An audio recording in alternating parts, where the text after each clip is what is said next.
बिस्मिल्लाहिर्रहमानिर्रहीम। आप देख रहे हैं थिंकर्स हब यूट्यूब चैनल और मॉनसून सीज़न जैसा कि जारी है, बारिशें और अब साथ साथ आज यहाँ पे स्कूल में एक इंटरेस्टिंग एक्टिविटी का इंतजाम किया गया है। बच्चों के लिए रेस का इंतजाम किया गया है। दिलचस्प किस्म की रेस है। अगर बैग से थोड़ा व्यू दिखा सके जहाँ हम आज रेस बच्चों से करवाने वाले हैं ये एक्टिविटी।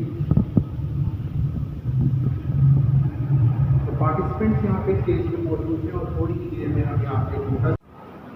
तो रेस का कुछ ही लम्हों में आगाज़ होने वाला है। इस रेस के आज के चीफ गेस्ट हैं हमारे स्टूडेंट विजर।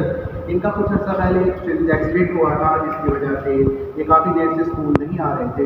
आज ये स्कूल आए हैं अपने भाई व्लॉगर जैन की रेस देखने।